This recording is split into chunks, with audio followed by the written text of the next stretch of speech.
En estos días se ha hablado mucho sobre el proceso en contra del presidente Uribe y la agenda digital y la de los medios de comunicación ha estado al tope. Arrancó formalmente el juicio contra el expresidente Uribe. Álvaro Uribe. Es un proceso que lleva al menos 5 años. Con las pruebas de las que todo el mundo habla. Yo no quiero transitar hoy la misma ruta de visibilización de unos testimonios por demás absurdos, incoherentes y sin sustento alguno. Por una razón elemental, el proceso contra el gran colombiano no es un proceso penal, es un proceso político.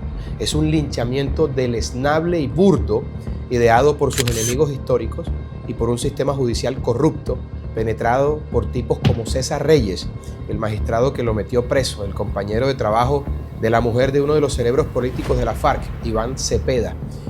Usted destruyó el chat entre Monsalve y usted. Pero antes de que Cepeda respondiera, intervino el magistrado César Augusto Reyes. Esa afirmación puede conllevar un tema de carácter jurídico penal y, en consecuencia, una autoincriminación. Y una fiscal general mano siniestra de Iván Velásquez y Gustavo Petro, un activista a quien le quedó fácil continuar con el mediocre papel que cumplió Francisco Barbosa al frente del ente acusador. Es una celada kafkiana y política la que enfrenta el presidente Uribe mientras Colombia observa el sainete analizando el proceso sin visualizar la realidad. Es un juicio político, un linchamiento con visos de juridicidad ideado y montado para destruir a un símbolo. Si el proceso fuese jurídico no habría llegado hasta donde está. Las pruebas que hoy está conociendo el país de primera mano en la audiencia pública y que claramente favorecen al gran colombiano son las mismas que estaban en la fiscalía y aún así esa entidad decidió acusarlo contra toda lógica jurídica y evidencia exculpatoria. En 2002, Colombia era algo parecido a lo que hoy es, un país inviable. Las FARC controlaban 2/3 partes del país. El Estado Mayor del Bloque Oriental de las FARC-EP informa a la opinión pública nacional e internacional. Y ya llegaban a las goteras de Bogotá. Los paramilitares, por otro lado, habían conquistado a sangre y fuego gran parte de las pocas zonas que no controlaba la guerrilla. 100 guerrilleros del Frente 22 de la FARC se tomaron la población de Yacupí en Cundinamarca. La idea de venir aquí es que estos niños, los paramilitares, las FARC no tenemos frontera, entonces vamos a acabar con la guarida de los paramilitares. Los colombianos estábamos presos, secuestrados en nuestras casas. Circular por las carreteras era una sentencia de muerte. En la década de los 90 fue conocido por una serie de secuestros masivos en la vía Bogotá-Villavicencio, llamados pescas milagrosas. Nuestras bases militares eran blanco de los bandidos que se atrevían a secuestrar policías, soldados, generales, diputados, congresistas. Hombres de las FARC disfrazados de militares iniciaron un aparente operativo de evacuación.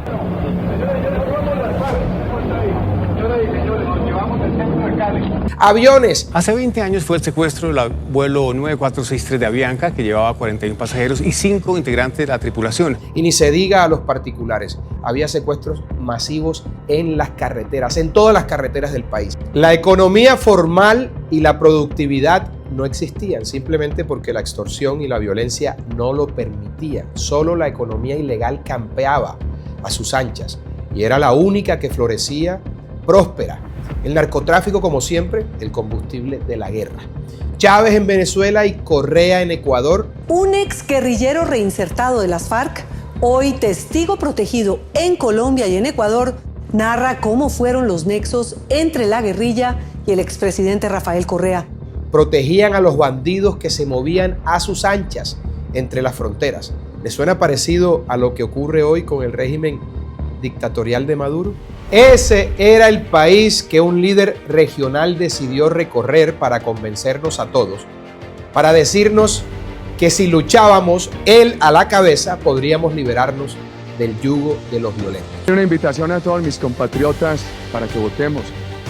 Ese es el derecho que jamás nos pueden arrebatar, el derecho a la participación en la democracia.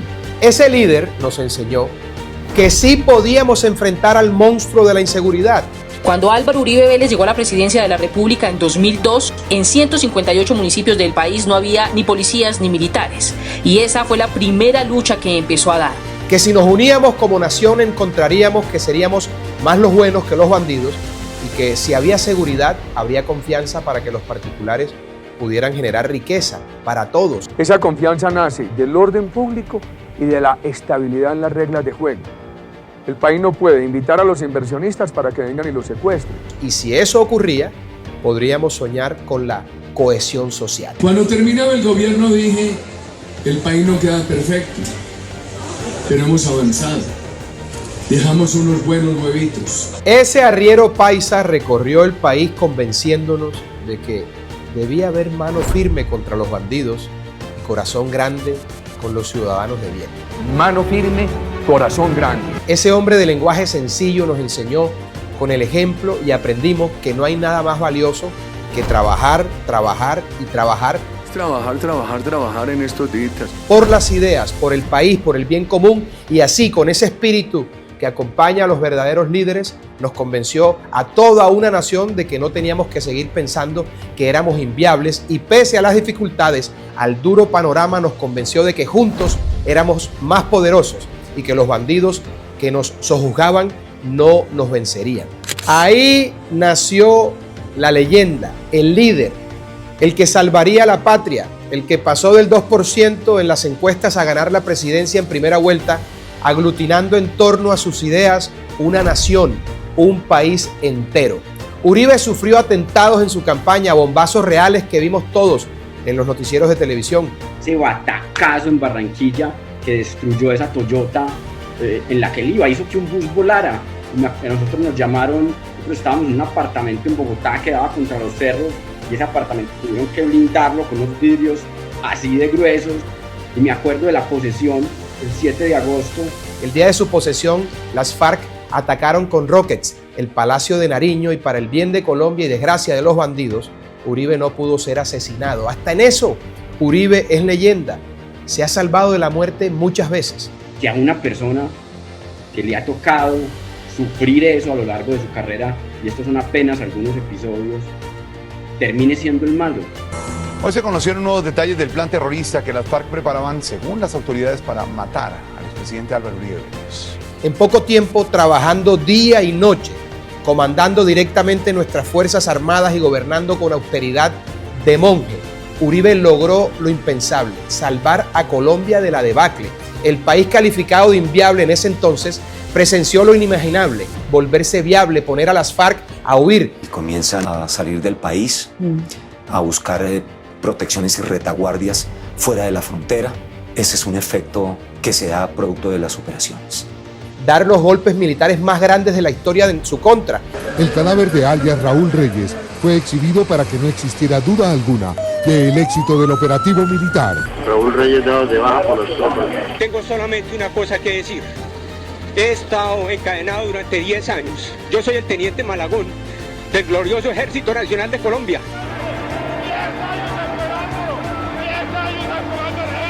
Y de paso arrodilló a los paramilitares. Uribe hizo que Colombia tuviera presente y futuro de nuevo. Uribe logró en cifras lo que nadie logró en seguridad, contra el narcotráfico, en inversión social, contra la corrupción. Con perseverancia derrotaremos todo el terrorismo. Sin embargo, Uribe cometió un gran error: confiar en la lacra más grande que ha parido Colombia, y al entregar la presidencia la dejó en manos de quien luego veríamos es el peor de los traidores, el tartufo Juan Manuel Santos. Con Santos presidente se vino la traición más rastrera de la historia. Santos, aliado con Chávez y las FARC. Él ha dicho antier que yo soy su nuevo mejor amigo. Digo lo mismo, el presidente Santos es mi nuevo mejor amigo. Le entregó el país al enemigo histórico de Uribe, las propias FARC. Un abrazo por la paz. Y además hizo todo lo posible por acabar con Uribe, no solo con el hombre, sino con el símbolo. Santos borró a Uribe y al uribismo de la opinión pública, de los medios de comunicación, de la representación política. Se robó el partido que había creado Uribe y decidió hacer lo que todo traidor sabe que es una movida obligatoria: borrar a Uribe de la historia. Y casi lo logra. Con lo que no contaba era con que el mundo empezaba a cambiar y Uribe, sin partido, sin poder sin medios de comunicación, se encontró con Twitter. Armado con un iPad y una cuenta de Twitter, permaneció vigente. Yo no tengo sino una metra, que es este iPad para disparar twitters. Se convirtió en opositor al malhadado traidor y encabezó la oposición que logró no solo llevar a un número impresionante de senadores al Congreso, siendo la fuerza política más importante, sino que además logró en las urnas derrotar al plebiscito que Santos les hizo a las FARC. Uribe ganó, él no ganó y Santos se lo robó. Uribe ya era un Cid campeador. Uribe ya era un símbolo. Una completa sensación desató la presencia del expresidente Álvaro Uribe Vélez en un vuelo comercial con destino a la isla de San Andrés. Uribe ya era hasta inmortal porque los atentados no acababan con su vida.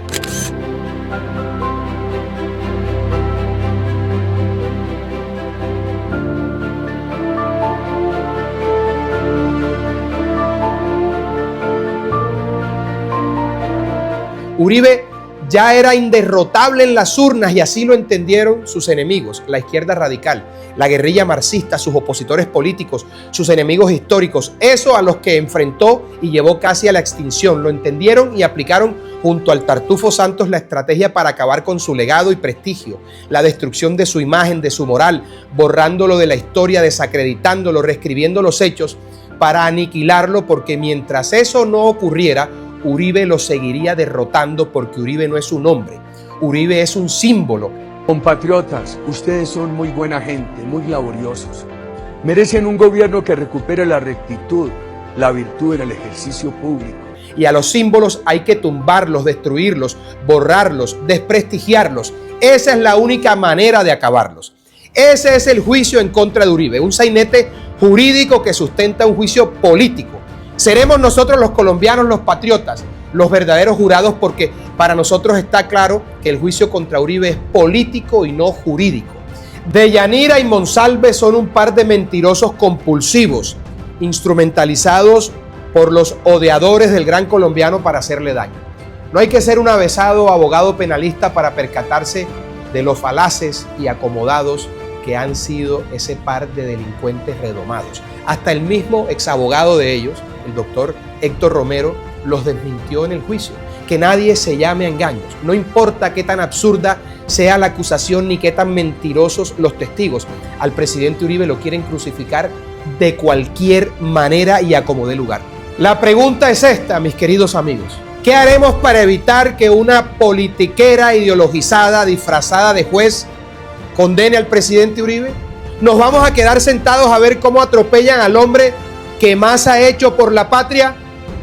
Los invito a que piensen al respecto. Colombia necesita de Uribe y Uribe nos necesita más que nunca. No podemos dejar que condenen injustamente al hombre que, insisto, más ha hecho por la patria. Viva siempre Álvaro Uribe. Viva siempre ese gran símbolo de Colombia.